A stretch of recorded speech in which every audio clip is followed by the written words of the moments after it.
Então, hoje a gente vai falar sobre crescimento e cultivo de bactérias. É uma aula que seria bem interessante vocês acompanharem lá do laboratório. Essa aula já está filmada e tal. Vou ver se eu até essa sexta-feira agora eu já lanço todas as aulas que eu tenho pronta de vídeo para vocês, inclusive, assistirem a aula prática dessa aula de hoje aqui, tá? Então, hoje a gente vai falar um pouquinho a respeito de como é que a gente faz esse cultivo bacteriano. Deixa eu botar aqui. Bom, primeira coisa que parece uma coisa simples, mas muita gente confunde, é essa palavra crescimento, né? Normalmente, quando a gente fala de crescimento em outros organismos, a gente pensa nisso. O organismo aumentando de tamanho devido ao processo de amadurecimento dele. Mas quando a gente fala de crescimento bacteriano, a gente não está falando do crescimento da bactéria, da unidade celular. A gente está falando exatamente do aumento do número de células bacterianas. Então, a palavra crescimento ela é distinta quando a gente está falando de crescimento bacteriano, tá? O crescimento bacteriano ele se dá por meio de divisões celulares. Ocorre todo aquele processo de divisão binária da bactéria. A célula parental ela se prepara para haver a divisão celular. Ocorre o alongamento dessa célula para que ela possa formar aqui o polo de divisão celular. E aí, por meio de divisões binárias, as células filhas aqui são produzidas. Algumas dessas bactérias se libertam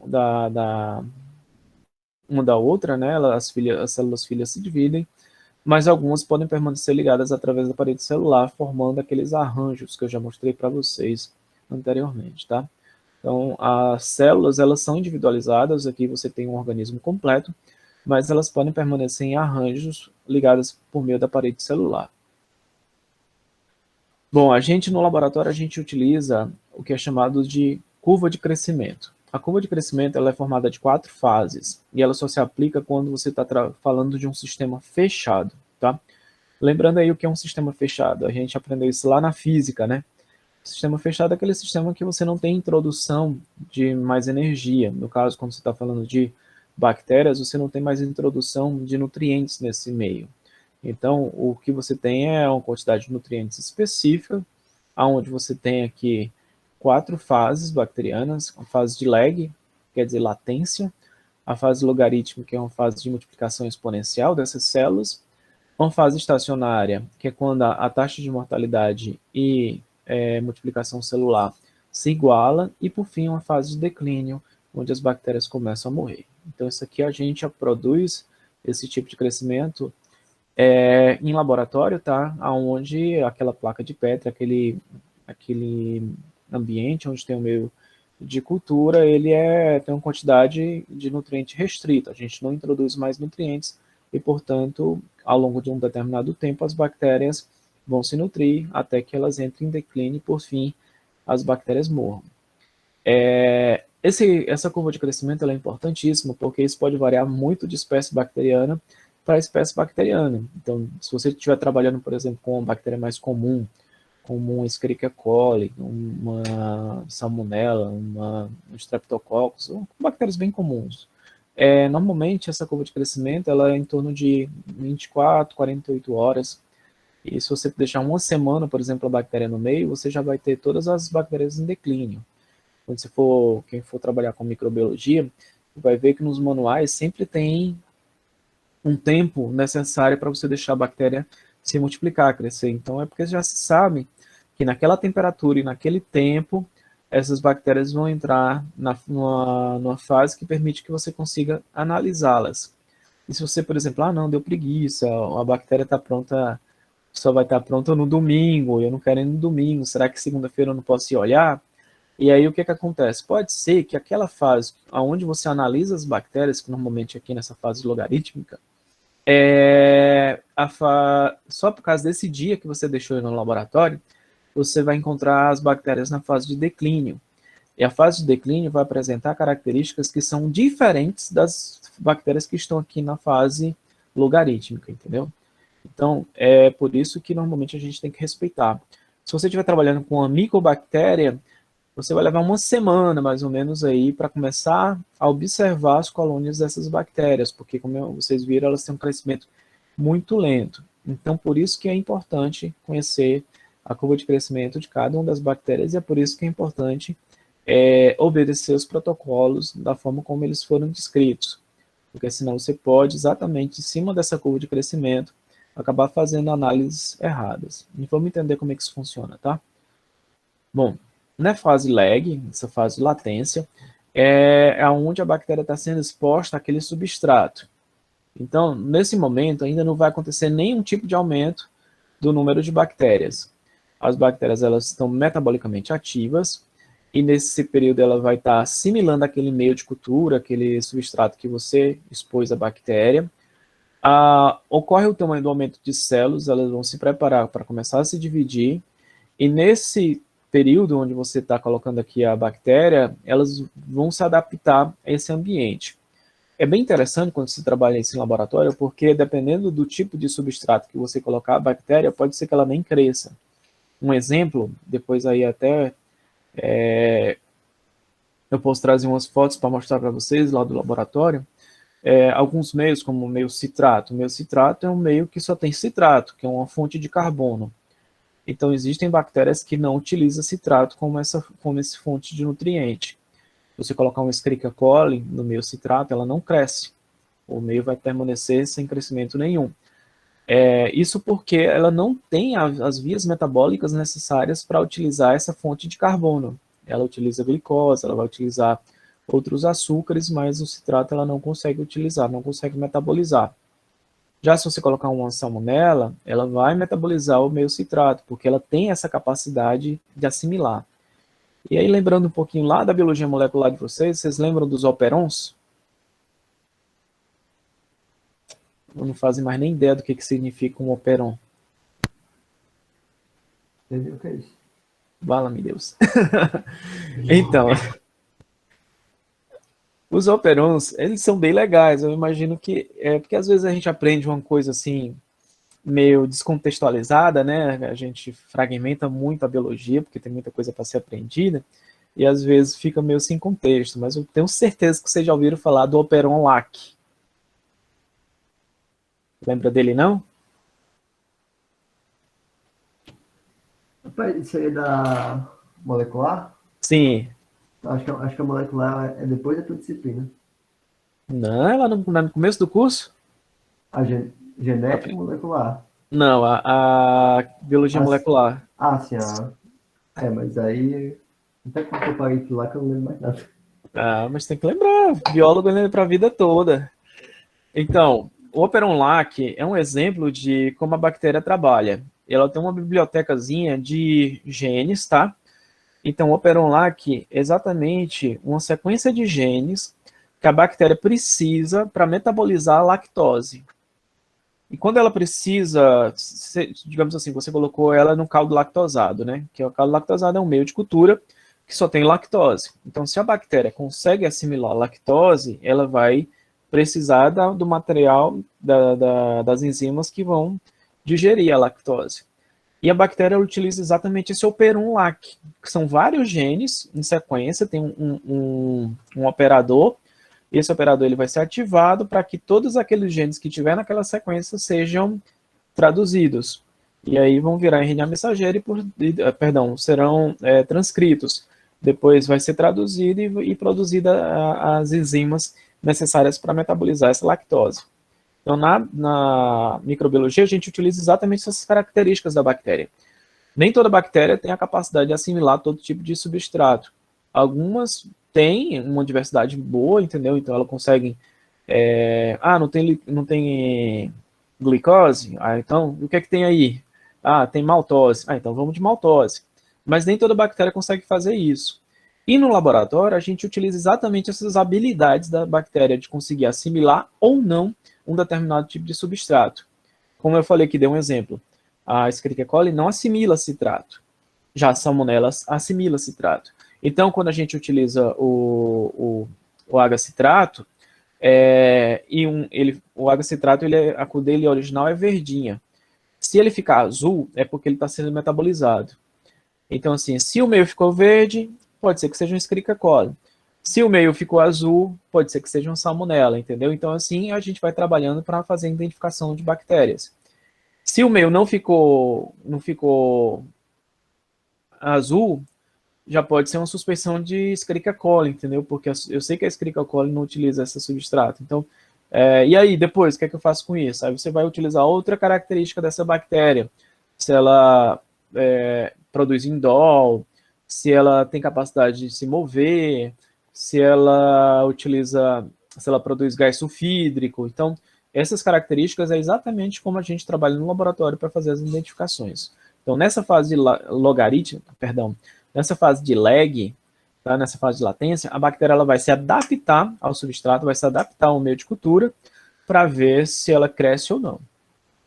Bom, depois que ela se adapta, ela começa a se multiplicar, que é a fase logarítmica. Nessa fase, o crescimento vai ser em velocidade exponencial, em log na base 10. Um tempo de geração é aquele tempo que vai levar para que a população duplique. Então, se você tem uma colônia ali com 10 bactérias, é o tempo que vai levar para essas 10 bactérias se tornarem 20. E assim por diante. De 20, depois vai se tornar 40. Esse tempo de geração ele pode variar muito de espécie para espécie, tá? Na maioria das bactérias que a gente trabalha em laboratório, um tempo de geração é por volta de 20 minutos. A cada 20 minutos a colônia vai duplicar. É tanto que com 24 horas você já consegue ver ali as colônias bacterianas crescidas. E existem espécies que são mais chatinhas, né, que vão levar 21 horas para um tempo de geração. As micobactérias, por exemplo, têm um tempo de geração entre 20 a 24 horas. Isso quer dizer que para você começar a observar as colônias dessa bactéria, pode levar realmente aí por volta de uma semana a 10 dias para ver um pontinho na placa correspondente à colônia bacteriana. Esse tempo de geração tem um crescimento não sincrônico. O que quer dizer isso? Normalmente, quando a gente fala que um tempo de geração é um tempo que leva para a população se duplicar, o pessoal pensa assim, quando dá 20 minutos, as bactérias gritam todo mundo para outro. Gente, é hora de dividir, aí todo mundo se divide. Não é assim que acontece, tá? Então, assim, as bactérias elas vão se multiplicando, você tem 10 bactérias, então 1 minuto depois você tem 11, 1 minuto depois você tem 12, e assim por diante. Até que quando chegar aqueles 20 minutos, você vai ter o dobro daquela população, tá? Então, isso é o crescimento não sincrônico. As bactérias elas não vão se multiplicar todas ao mesmo tempo, e sim, à medida que o tempo vai passando, elas vão se multiplicando até que, ao final desse tempo, você tenha o dobro de colônia. Nós utilizamos no laboratório, quando a gente trabalha com bactérias para a produção de um determinado tipo de... A gente até viu isso na aula de genética, né? Que a gente pode modificar uma bactéria para ela adquirir uma determinada característica que é interessante para a gente, e através dessa característica ela pode começar a produzir como uma biofábrica. Essa biofábrica é chamada de quimiostato, tá? Como é que ele funciona? Você mantém as bactérias continuamente na fase logarítmica, elas nunca vão sair da fase logarítmica. Você tem aqui um tanque, esse tanque ele está cheio de cultura, cheio de meio, né, para as bactérias. Você tem um aerador, esse aerador vai fornecer continuamente aqui ar com oxigênio. Isso aqui é importante porque muitas vezes o processo de fermentação ele é lento, e quando a bactéria ela é aerada, ela recebe esse oxigênio, ela em vez de utilizar o processo fermentativo, ela vai respirar. E a respiração ela é muito mais rápida, o processo metabólico da oxidação é mais rápido e, portanto, ela vai produzir aquele produto que é do teu interesse muito mais rápido. Aqui em cima você tem um fornecedor contínuo que vai regular aqui por gotejamento. Isso aqui é tudo computadorizado, tá? Vocês estão vendo aqui o real, e aqui é o esqueminha dele.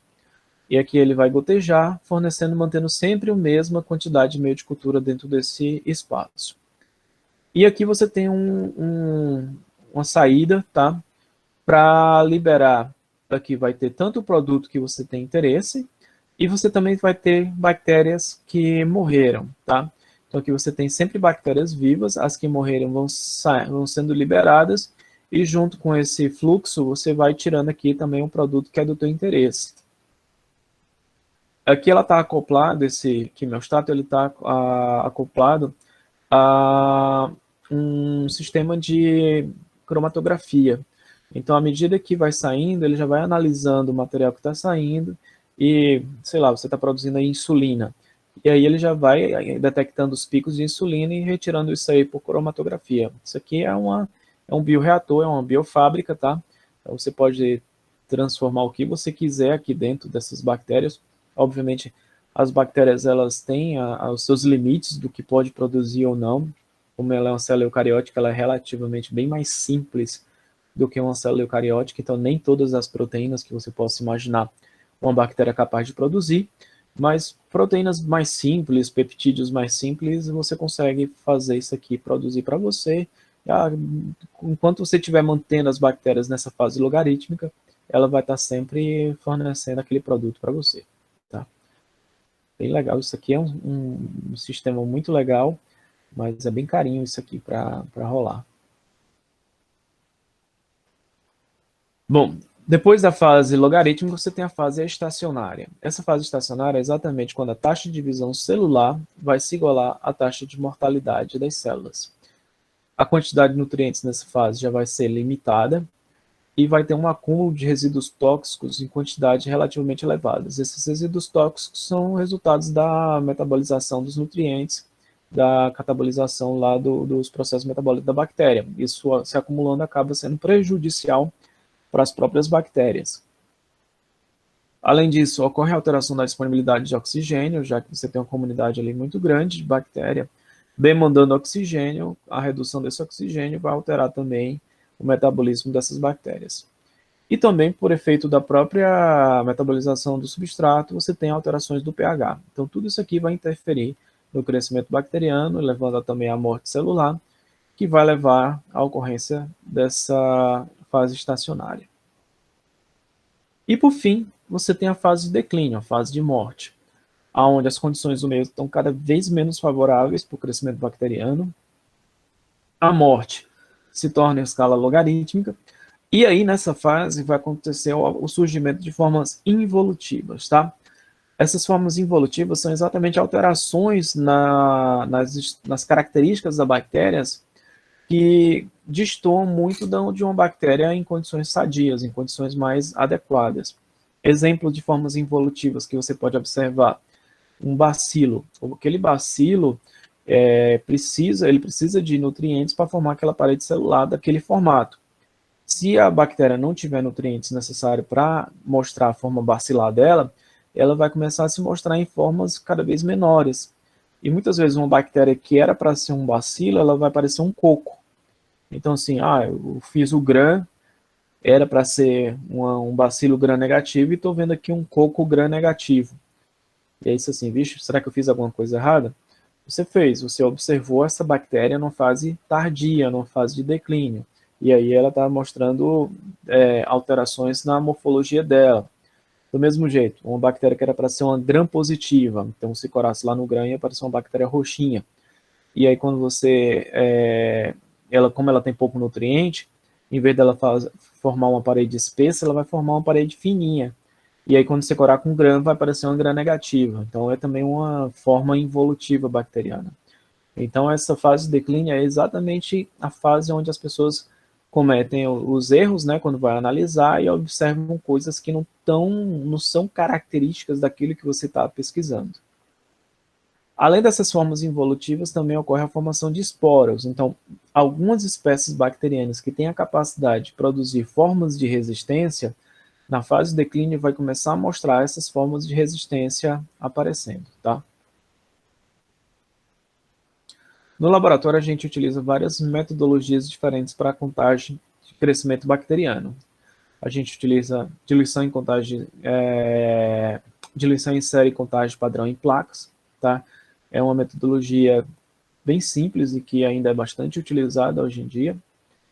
Número mais provável, que é um método estatístico, a gente utiliza diluição em tubos múltiplos, depois eu mostro para vocês. Contragem e microscopia direta, essa é uma metodologia que já é pouquíssimo utilizada, que é utilizando a câmara de Petroff-Hauser ou a câmara de Neubauer. Filtração, que é um método muito utilizado, principalmente em empresas, porque é um dos métodos mais rápidos de contagem, é o método por filtração. E a turbidez, que é quando você compara com base na turbidez da bactéria naquele meio de cultura, com leituras em espectrofotômetro. Bom, esse aqui é um dos métodos mais simples, que é o que vocês até iam fazer lá no laboratório, tá? Você faz a diluição daquela tua amostra. Então, você tem aqui o inóculo inicial, e aí você coloca 1 ml do teu inóculo inicial em 9 ml do meio de cultura. Você vai ter aqui uma diluição 1:10. Dessa diluição 1:10, você faz um inóculo na placa, tá? E aí o que vocês estão observando aqui na placa? Ela está cheia de bactéria, né? Muito cheia de bactéria. Você não consegue observar onde termina e onde começa as colônias bacterianas.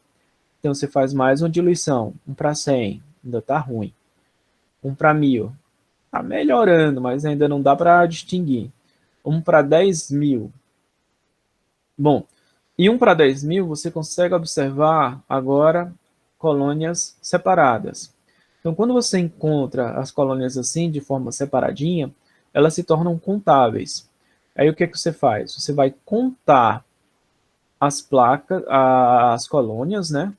Que a gente chama de UFC, unidade formadora de colônia. E cada colônia dessa a gente considera formada por uma única bactéria. Então, a gente vai multiplicar o número de colônias que nós temos aqui pelo fator de diluição que a gente utilizou. Então, assim, se a gente tiver aqui 100 colônias, então a gente vai multiplicar 100 vezes 10.000. Então, nós teremos aí por volta de 1 milhão de bactérias nessa amostra inicial. Então, esse é o método de diluição em série. O método de diluição em série ele tem alguns problemas, porque quanto mais você pipetar, quanto mais você repicar esse material, maior vai ser o erro da tua contagem. Por quê?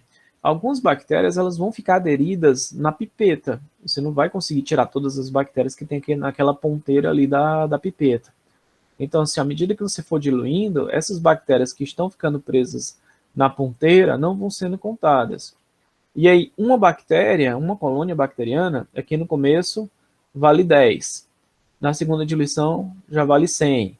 Na terceira vale 1.000. Na quarta vale 10.000. Na quinta, 100.000. Então, para cada bactéria que você deixa de contar, o erro vai se tornando cada vez maior. Então, é uma metodologia que normalmente a gente utiliza quando a gente sabe que a contagem bacteriana vai ser muito alta. Você está, sei lá, analisando água de esgoto. Então, eu sei que ali dá uma contagem bacteriana bastante elevada. Você está analisando verdura, né, que sai do solo. Então, você sabe que o solo tem bastante bactéria. Então, quando você tem contagens muito altas, você utiliza essa metodologia porque você considera que o erro dela é relativamente grande, mas que dentro daquela realidade da amostra que você está trabalhando, ela se adapta bem, ela se adequa bem ao que você está analisando. Outro método que é utilizado é o por plate, tá? Esse método por plate você mistura 1 ml da tua amostra com 9 ml do meio fundido. Essa metodologia ela é bem interessante porque você manipula pouco a bactéria. Como você manipula pouco a bactéria, evita aquele erro de manipulação, como eu falei, daquelas bactérias que ficarem retidas na ponteira. O interessante dessa metodologia de contagem é que as bactérias elas vão crescer tanto dentro e fora do meio de cultura. Vocês estão observando aqui colônias grandes e colônias pequenininhas, né? Essas colônias pequenininhas, elas estão dentro do meio de cultura, enquanto as colônias grandes estão na superfície. E aqui vocês estão observando, foi já contado, 211 colônias. Antigamente se contava uma a uma. Tinha equipamentos de fotografia especializados para contar essas colônias. E hoje em dia, se vocês quiserem, vocês baixam aí o aplicativo de contagem de colônia no celular de vocês. Sistema Ave Maria, é engraçado. Eu fiquei... Uma vez, minha orientadora comprou o sistema de fotografia, né, para contagem de colônias. Era um sistema assim que pegava metade de uma bancada. Eu achava aquilo extremamente chique. Aí quando você olha no celular, vai ali no Play Store e baixa contador de colônias. É muito doido o mundo de hoje. Então, já tem hoje em dia, para vocês que não tem coragem de contar um a um aqui, que a gente ia contando com a canetinha, um a um, hoje já tem aplicativo que faz a contagem para vocês no celular. Esse método aqui também ele é muito simples, o método de espalhamento em placa. Deixa eu ver aqui, chegou alguém.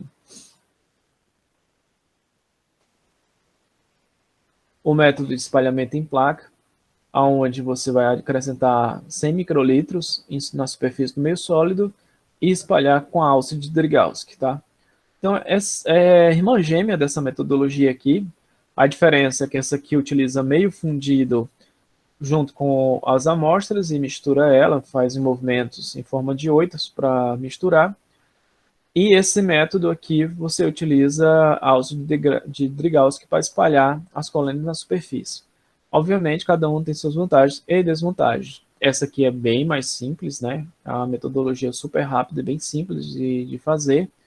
No entanto, aquelas bactérias que vão ficar retidas na alça não vão ser contadas, então tem a questão do erro.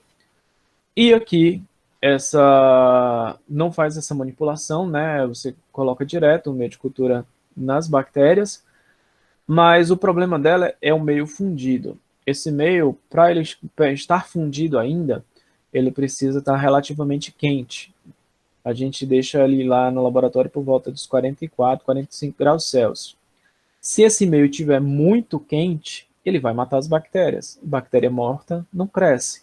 Então, portanto, você tem que tomar muito cuidado quando você faz o método de pour plate, porque é um método que, se o meio de cultura estiver muito quente, ele vai matar as bactérias e, obviamente, a contagem vai dar errada.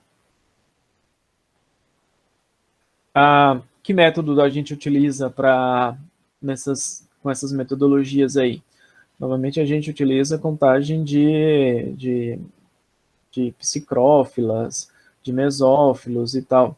O que são bactérias psicrófilas e mesófilas? São bactérias que crescem em temperaturas específicas. Então, você não está ali separando uma espécie bacteriana específica para analisar, você está separando um grupo de espécies bacterianas que têm preferência por uma determinada temperatura, por uma determinada pH. Eu vou falar isso aqui um pouquinho mais à frente. Então, são grupos grandes de bactérias. Então, sei lá, você quer analisar o alabrasto do ônibus do burrinho, ver se tem muita bactéria naquele negócio ali, onde vocês pegam a mão. Nas maçanetas do banheiro, vamos ver se tem muita bactéria na maçaneta do banheiro. Então, assim, você não vai analisar todas as espécies que tem na maçaneta do banheiro. Você não quer saber se tem Escherichia coli, por exemplo, na maçaneta do banheiro. Você quer saber a quantidade de bactéria que tem na maçaneta do banheiro. Então, esses são os métodos que você vai utilizar. Ou por plate, ou método de espalhamento em placa. Então, aqui vai crescer todas as bactérias, todas as espécies bacterianas que tem ali naquela maçaneta. Nessas metodologias, a gente considera aí um intervalo entre 30 e 300 por placa, tá? Por que a gente utiliza esse intervalo entre 30 e 300 colônias? Se for abaixo de 30, o erro ele vai estar muito grande. Seria muito mais fácil, né? Você pegar aqui essa situação, né? Você tem 4 colônias. Oh, maravilha, 4 colônias, já contei, já vou dar o resultado, deu 400 mil bactérias. Só que aqui, como cada colônia bacteriana dessa representa um quantitativo muito grande, o erro está absurdamente alto, entendeu? Então, por isso que a gente não utiliza situações como essa aqui, utiliza situações como essa, onde o erro ainda é um pouquinho menor do que o que você encontra aqui. Então, a gente sempre vai contar quando estiver entre 30 e 300 UFCs, tá? O UFC, todo mundo ria lá na aula, né? Que é Ultimate Fight aí. Mas em microbiologia, o UFC significa unidade formadora de colônia.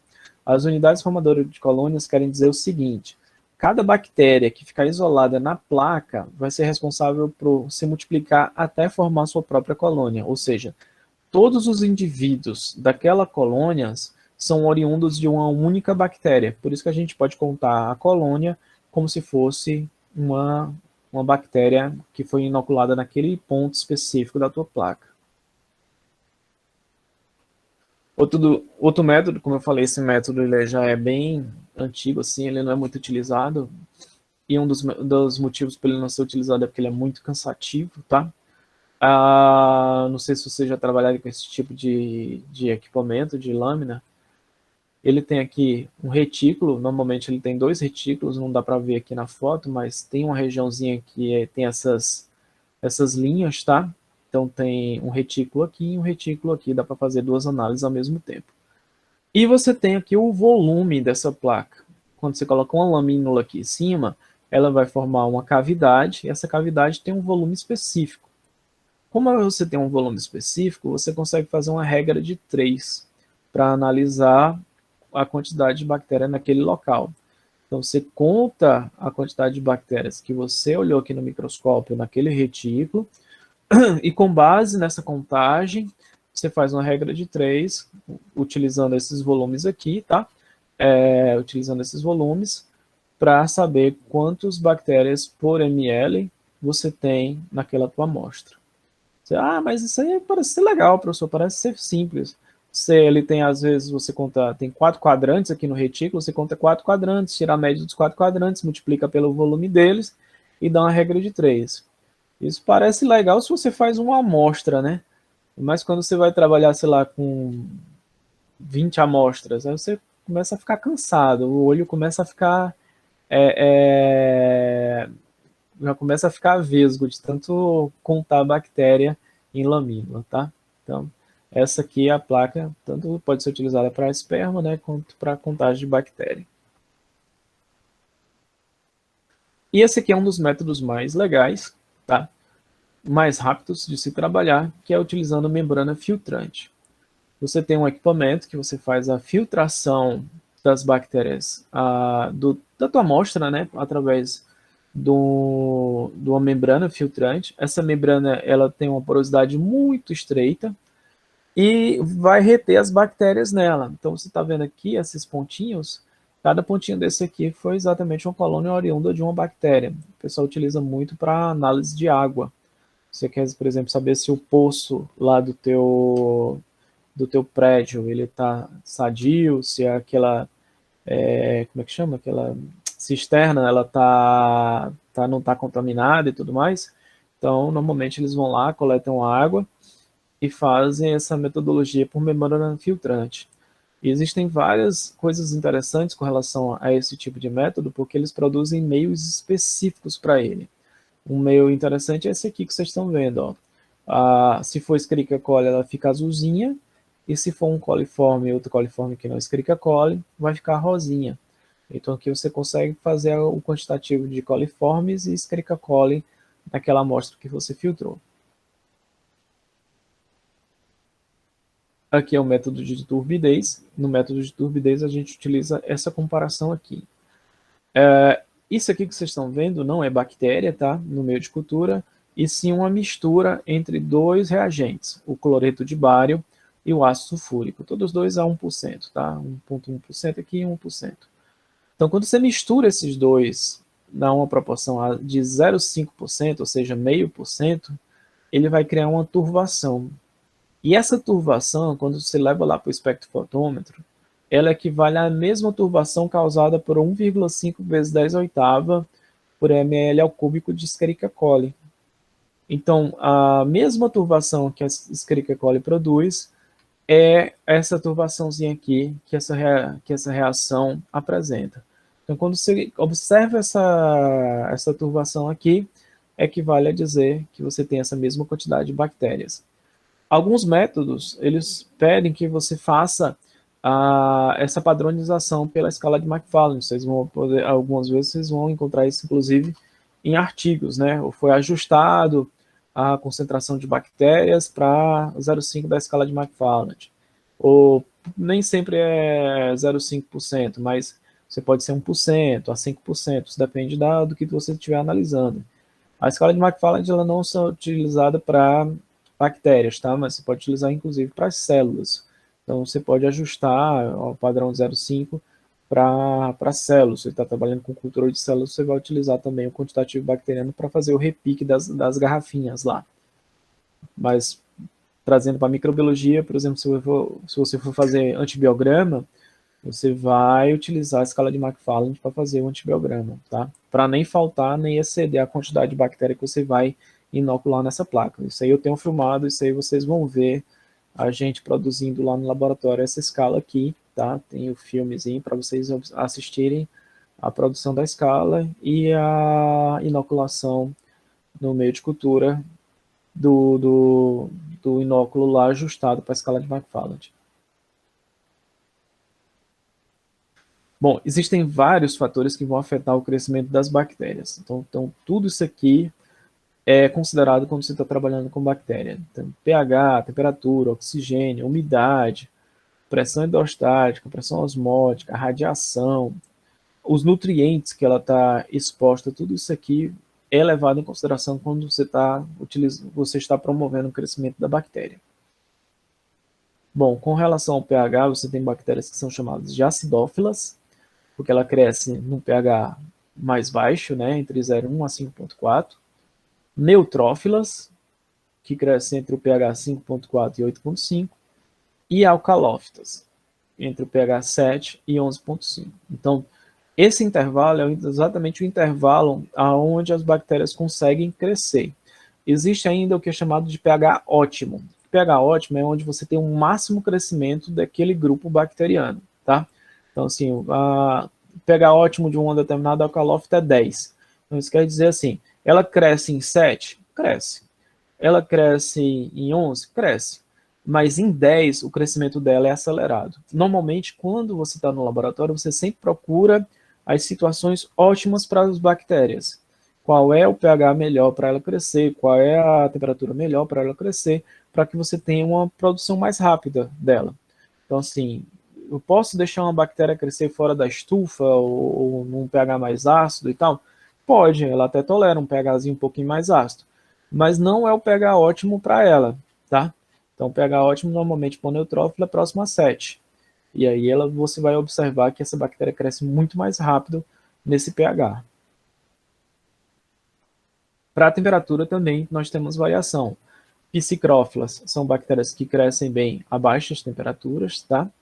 É aquela bactéria que está na sua geladeira lá, principalmente geladeiras desreguladas que não tem temperatura adequada. A temperatura da geladeira da gente deveria ficar por volta de 8 graus Celsius. Então, quando ela não está nos 8 graus Celsius, as psicrófilas tomam de conta lá dentro. As mesófilas, que é essa que convive com a gente o tempo todo, né?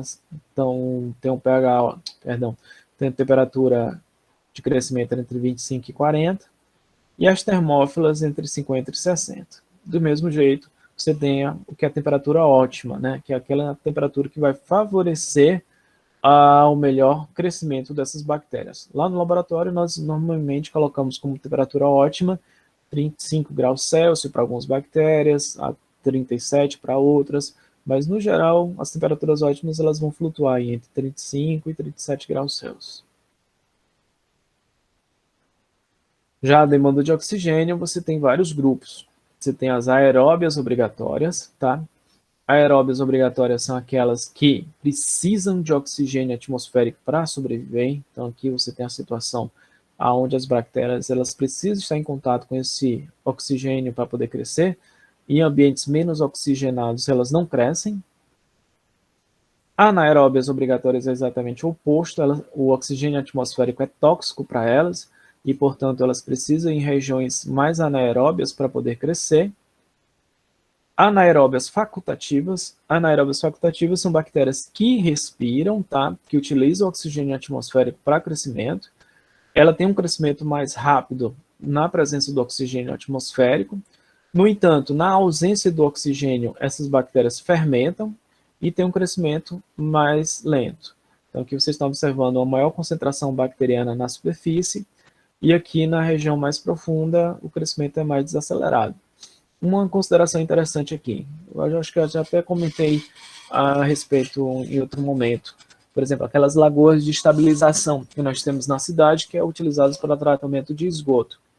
Algumas daquelas lagoas de estabilização, elas utilizam metodologia com a aeração daquele ambiente, ou seja, é bombeado o ar por baixo da lagoa de estabilização, exatamente para que isso aqui não aconteça.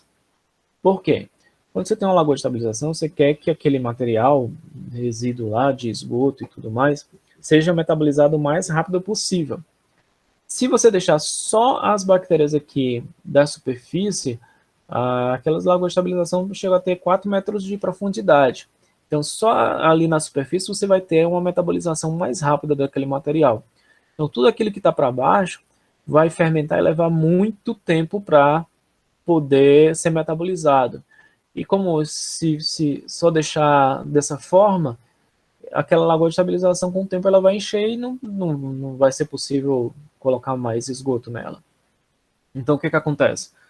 Essas lagoas elas recebem a aeração pelo fundo e assim, recebendo esse oxigênio, não vai fermentar, não vai liberar mau cheiro também, né? Porque aquele mau cheiro é exatamente fruto da fermentação.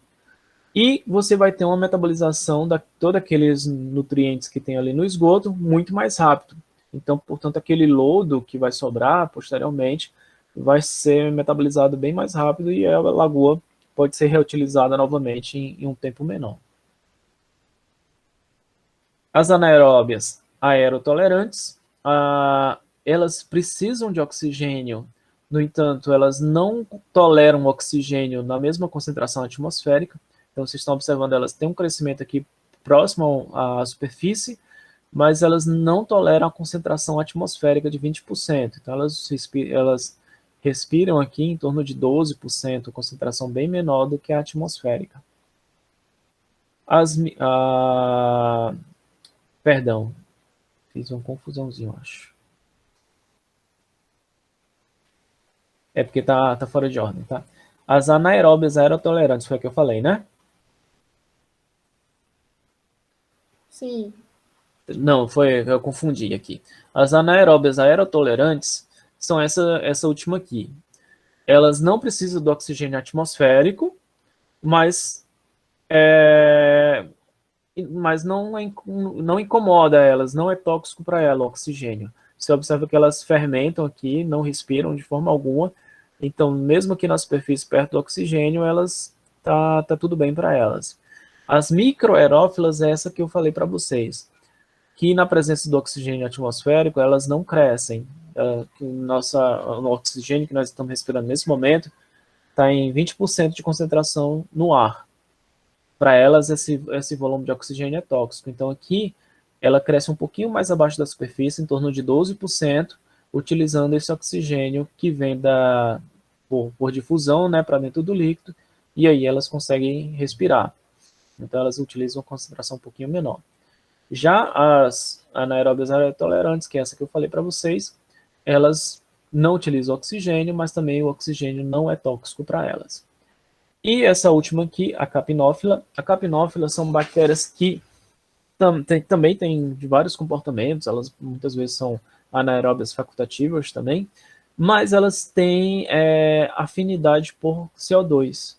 Então, elas crescem bem em ambientes ricos em CO2, tá? Além de elas terem o metabolismo dela com relação ao oxigênio, elas têm afinidade por concentrações elevadas de CO2. Nós, então, temos aí várias bactérias capinófilas no nosso nariz, né? A gente respira o tempo todo, liberando oxigênio, inalando oxigênio e liberando gás carbônico. E esse gás carbônico que a gente exala o tempo todo, faz com que bactérias capinófilas se tornem comensais nossas, que se abriguem no nosso nariz. Uma delas, bem famosa, é a Staphylococcus aureus. A Staphylococcus aureus, nosso nariz é cheio de Staphylococcus aureus. Já falei, né, da história da Staphylococcus aureus para vocês? Das máscaras cobrindo o nariz, daquele povo que faz comida em lanchonete e tudo mais? Já. Pois é, então, essa Staphylococcus aureus está no nosso nariz exatamente porque tem bastante gás carbônico saindo ali, então ela é uma capinófila. E essa Staphylococcus aureus, ela contamina os alimentos porque elas produzem vários tipos de enterotoxinas, né? Outra característica que é interessante a respeito aqui, ela é a pressão osmótica, tá? Bactérias halófitas são bactérias que têm preferência por ambientes mais salinos. Então, uma bem estudada, principalmente na indústria de alimentos, em pesquisas com alimentos, é a Vibrio fichineri, outros víbrios também são bem trabalhados com relação a essa. Outra bactéria que também gosta muito é a Vibrio cholera, e tem outra que eu estou tentando lembrar aqui agora.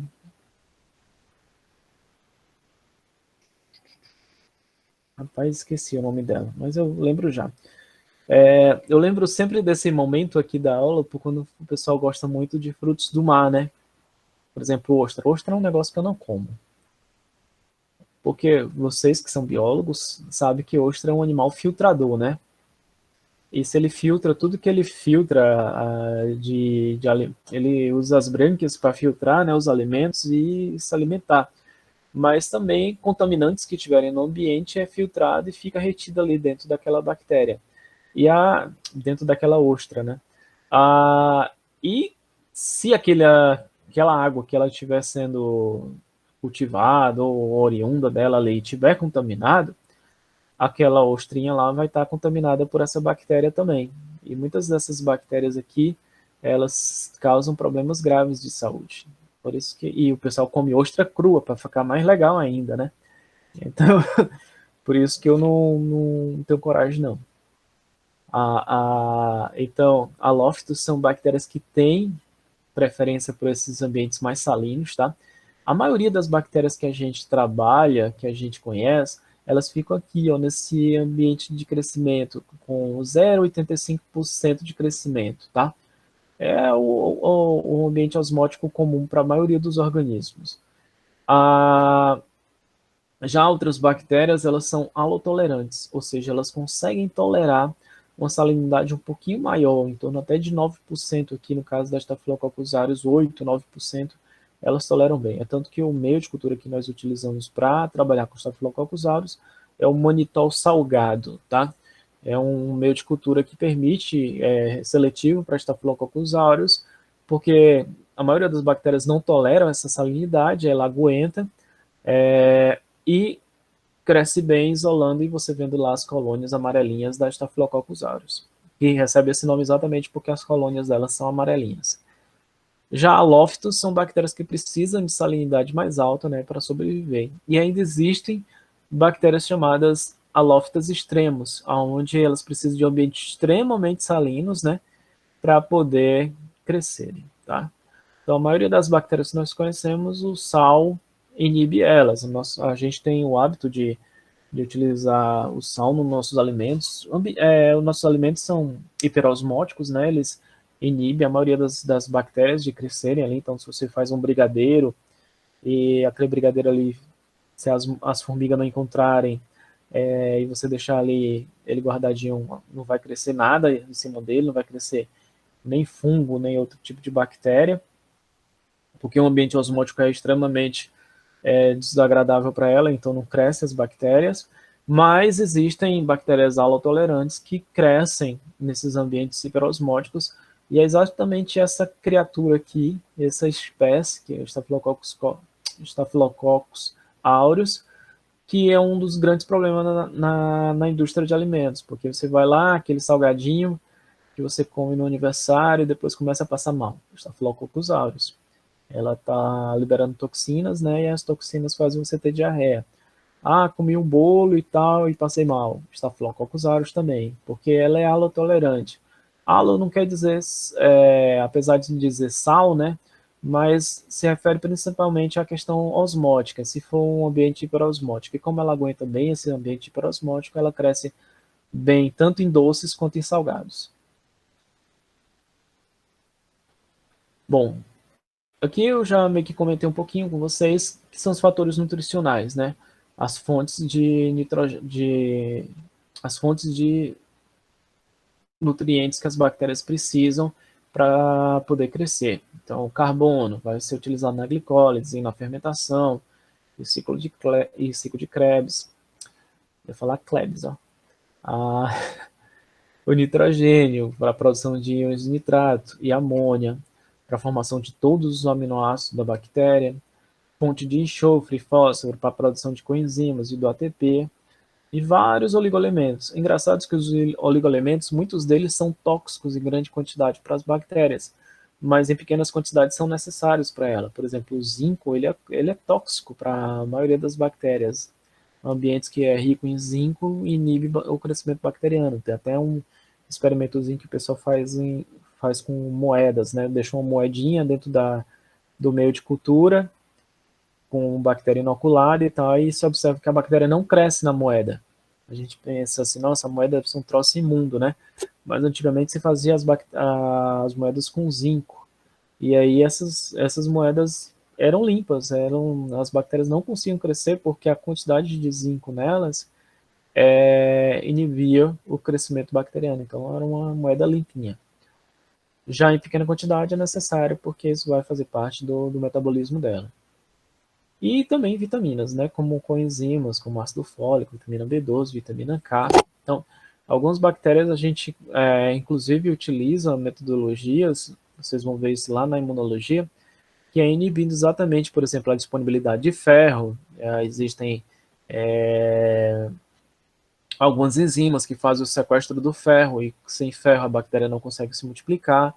Então, são alguns métodos que o próprio sistema imunológico utiliza para inibir o crescimento bacteriano. As enzimas bacterianas, elas podem estar dispostas como enzoenzimas, tá? Ou seja, no ambiente extracelular, ou como endoenzimas. As exoenzimas, elas são liberadas por meio extracelular pelas grãs positivas e ficam lá no espaço periplasmático nas grãs negativas. Elas são exatamente as hidrolases que vão catabolizar aquelas macromoléculas, né? Para que possa ser assimilado, então, os micronutrientes pela bactéria através da membrana plasmática. E dentro do citoplasma você vai ter as endoenzimas, que vão fazer parte aí do resto do metabolismo bacteriano. Então, a bactéria libera tanto enzimas para o ambiente externo, no caso das grãs positivas, e das grãs negativas no espaço plasmático, e as endoenzimas são aquelas que a gente conhece bem e que ficam lá no dentro do citoplasma bacteriano.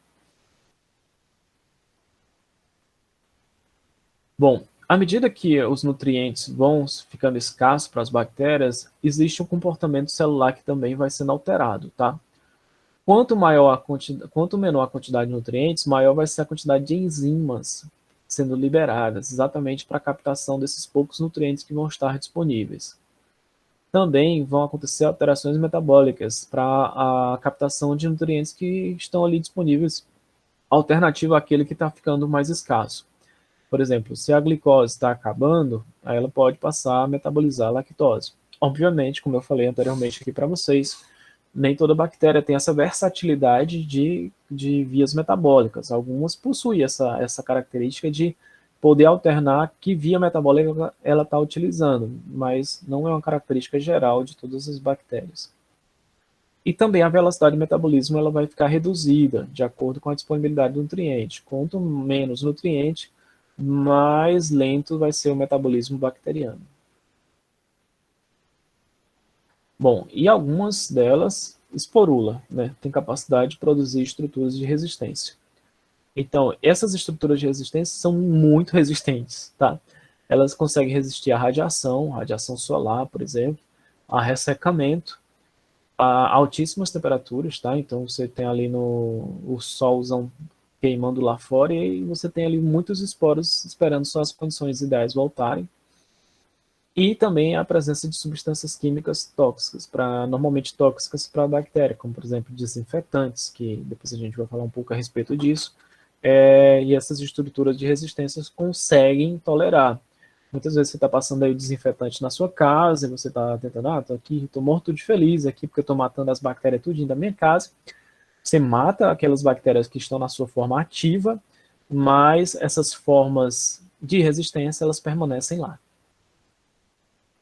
Uma curiosidade aqui, né? Já foi encontrado endósporos em âmbar, aqueles âmbar de fossilização com 25 milhões de anos.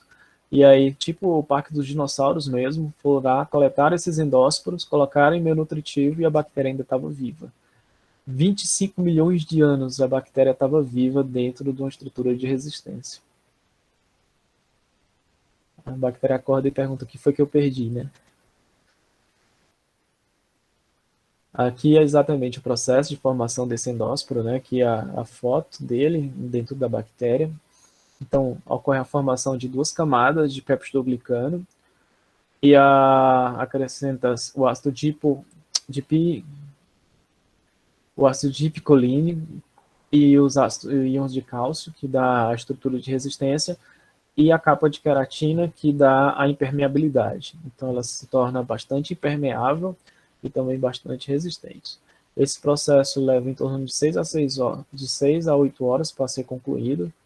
Posteriormente, a bactéria morre e o que você tem é essa estrutura de resistência que é livre no ambiente. Debaixo dos pés de vocês, aí, nesse momento, está cheio dessas estruturas de resistência. É uma coisa muito fácil de encontrar, porque essas bactérias elas existem muito tempo no ambiente, então elas ficam esperando, levada pelo vento, até encontrar condições ideais para poder voltar à sua forma ativa. Então aqui ela está uma fotozinha dela, na sua forma inativa.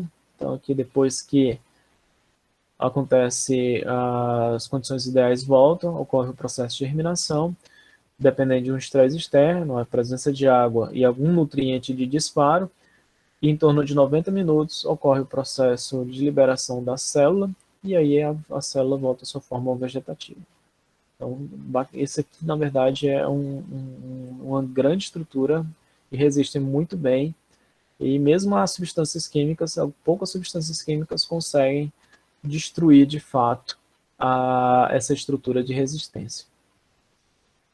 No laboratório, a gente utiliza a autoclave, né, que consegue, através de pressão e temperatura, eliminar as estruturas de resistência. Algumas espécies são bem comuns você encontrar, como, por exemplo, essa aqui em raquetezinha mesmo. Isso aqui é bem característico de Clostridium, né? Os Clostridiums, vocês conhecem, o mais famoso de tudo é o Clostridium tetani, causador do tétano, né? E você encontra essa bactéria muito fácil no ambiente. Eu até expliquei para vocês que o problema do tétano não é você se furar com um prego enferrujado. O prego pode ser novinho, você vai ali na loja e compra um prego novinho. Se você se furar, a lesão profunda é que vai ser o problema, porque essa bactéria ela pode acessar tecidos mais profundos e como é uma bactéria anaeróbia, essa bactéria anaeróbia ela vai encontrar as condições ideais de anaerobiose dentro desse ferimento profundo e vai começar a se multiplicar. Ela se multiplica, produz a toxina e aí causa o tétano, né? E essa outra aqui também, essa aqui quando aparece uma raquetezinha é bem característico de Clostridium. E essas que ficam assim mais na região do meio, assim, é bem característica do gênero Bacillus, tá? O gênero Bacillus também ele é bem conhecido da gente porque é aquele que estraga comida. A gente deixa no fogão o dia todo. Então, o Bacillus cereus, por exemplo, é um bacillus que produz a estrutura de resistência. Então, quando ele encontra lá, tem o arroz dando sopa lá dentro das panelas, ele vai lá, encontra o nutriente que ele precisa, germina e começa a se multiplicar. Você deixa, não, fiz aqui no almoço, né? Aí você vai jantar, sei lá pelas 8 horas da noite, você vai jantar. Eu vou esquentar o meu arroz. Só que a bactéria pode até morrer na hora do aquecimento do arroz, mas as toxinas que ela deixou lá não são destruídas, porque elas são termoestáveis. E aí essas toxinas é que vai fazer você passar mal depois, porque essa bactéria foi lá, encontrou o arroz, comeu teu arroz, liberou toxina nele, olha sacanagem, né? Foi lá, comeu teu arroz, liberou toxina nele, e aí você passa mal. Essa é a visita ruim, né? Bom, quando a gente vai para o cultivo bacteriano, nós temos vários tipos de cultura que a gente pode trabalhar. Temos as culturas mistas e as culturas puras. As culturas mistas é exatamente, por exemplo, quando eu falei lá de mesófilos, né? Eu vou fazer a contagem de mesófilos, ou seja, então tem várias espécies de bactérias que são mesófilas. Então eu não sei que espécies bacterianas tem dentro daquele contexto de todos os mesófilos. São todas bactérias que crescem bem entre 20 e 40 graus, 25 e 40 graus Celsius. Então, isso aí é chamado de cultura mista. Cultura pura é quando você está trabalhando com uma única espécie bacteriana, tá? Para obter uma cultura pura, normalmente a gente utiliza alguns métodos para isolar as espécies, como o método de esgotamento ou o método de pour plate. O método de esgotamento é esse método aqui, que alguns alunos já, a Dani aí, por exemplo, já treinou lá no laboratório. Então, você vai ter aqui, você vai espalhar as bactérias até que você comece a obter colônias isoladas. Quando você tem uma colôniazinha dessa aqui isolada, significa que um único indivíduo, uma única bactéria ficou aqui nesse lugar. E aí toda essa colônia é oriunda de um único indivíduo, ou seja, toda essa colônia aqui é formada da mesma espécie, tá? Então, essa técnica chamada técnica dos 4 quadrantes é exatamente com o objetivo de esgotar o material. Você vai aqui, espalha, espalha, espalha, espalha um quadrante. Na pontinha desse quadrante você espalha novamente. Na pontinha desse quadrante aqui você espalha novamente, faz o terceiro, né? Aqui no terceiro você já começa a observar que as colônias vão se tornando, vão ficando mais isoladas. E aí no quarto quadrante, você espalha, espalha, espalha aqui, pega na pontinha aqui, espalha, espalha, espalha. E aí você vai observar a formação das colôniazinhas isoladas. E aí eu quero produzir uma colônia pura a partir disso aqui. Você vai lá, pesca uma colôniazinha dessa e replica para outro meio de cultura. Pronto, você tem uma cultura pura. Quando você for analisar, você vai ver que todos os indivíduos dessa colônia são da mesma espécie. Nos meios de cultura, a gente utiliza vários tipos de meios de cultura, tá? Os meios, eles podem ser sintéticos, onde a gente tem certeza das substâncias químicas que a gente tem naquele meio de cultura. Eu até citei para vocês o meio citrato, o caldo lactosado. O meio citrato só tem citrato, o caldo lactosado só tem lactose. Então, são meios sintéticos, a gente sabe quais são as substâncias químicas que tem ali. E você tem meios complexos. Meios complexos são meios que levam vários componentes químicos e que você não tem certeza de em que concentrações aquelas substâncias químicas estão. Como, por exemplo, água-sangue, extrato de carne, leveduras e tal. Então, eles são meios nutritivos. Normalmente, esses meios eles não têm uma seletividade para bactérias. As bactérias crescem bem nesse meio de cultura, independente da espécie que você esteja trabalhando. E eles têm vários componentes ali que você não sabe especificamente em que quantidade eles estão. Dentro desses meios sintéticos e complexos, você tem outras características que são observadas. Por exemplo, alguns meios eles são seletivos, tá? Esses meios seletivos eles vão favorecer o crescimento de alguns organismos e vão suprimir outro. Esse meio bonitão aqui que vocês estão vendo é chamado de H-McConkey. O H-McConkey ele é um meio seletivo para bactérias gram-negativas, tá? Então aqui esse é bem chique porque ele além de ser seletivo, ele é diferencial. Depois eu vou explicar o que é um meio diferencial. Mas ele é seletivo porque ele seleciona bactérias gram-negativas. Ele inibe o crescimento de bactérias gram-positivas, tá?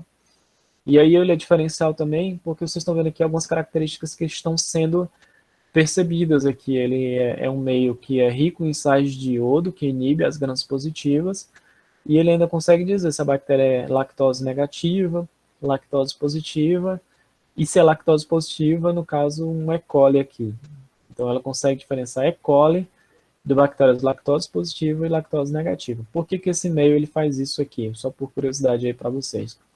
Quando a gente trabalha com contaminação de alimentos, contaminação em geral, as Enterobacteriaceae, que é uma família, elas são a família mais importante para indicar se há contaminação ou não. E a família Enterobacteriaceae, ela é toda lactose positiva, ou seja, ela metaboliza lactose. Então, quando vocês observam essa estriazinha aqui, crescendo, quer dizer que ela pode ser uma Enterobacteriaceae, tá? Sendo lactose negativa, aqui vocês estão vendo que cresceu, mas não ficou rosinha, é uma bactéria que metaboliza lactose, que cresce no McConkey, mas que não metaboliza lactose. Um exemplo, por exemplo, é um Pseudomonas. O Pseudomonas é um bacilo gram-negativo que não metaboliza lactose, tá? Já aqui pode ser da família Enterobacteriaceae, como eu falei, todas elas metabolizam lactose. E a Escherichia coli, ela tem esse destaque aqui porque é uma das bactérias mais importantes quando você analisa contaminação. Porque é uma bactéria entérica, ou seja, se essa bactéria está aqui e você, sei lá, isolou isso aí do leite, quer dizer que aquele leite foi contaminado com fezes, entendeu? Então, por isso que a Escherichia coli ganha esse destaque aqui quando a gente faz as análises da gente dentro da área de alimentos. E aqui o meu diferencial, no caso o EMB aqui, tá? O EMB é usina azul de metileno. E vocês observam como a Escherichia coli fica lindona aqui. Você observa o mesmo esquema aqui, lactose positiva, lactose negativa, e a Escherichia coli. Olha como a Escherichia coli fica show de bola. Ela ganha esse verde metálico nesse meio de cultura, tá? Então, essa característica aqui se deve exatamente porque a Escherichia coli ela metaboliza muito rápido a lactose.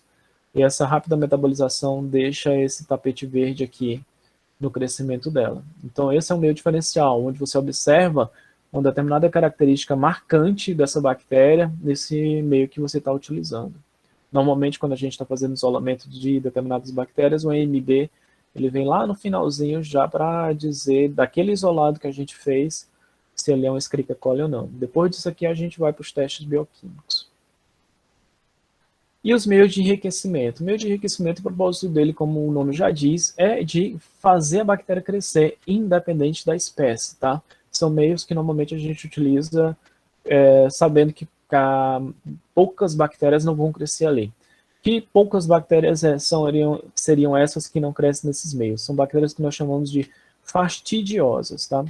Bactérias fastidiosas são bactérias que precisam muitas vezes de componentes nutricionais em quantidades tão específicas que se ele não estiver presente a bactéria não cresce. Mas a maioria das bactérias elas crescem bem se tiver bons nutrientes naquele substrato. E aqui fizeram até uma bactéria, né? Fizeram até uma brincadeira aqui, colocaram aqui, escreveram o nome da bactéria com a própria bactéria. Aqui o Bacillus cereus, aqui o Enterococcus e aqui a Escherichia coli. Então são meios que não vão selecionar a bactéria, vão permitir que a bactéria cresça em grande quantidade.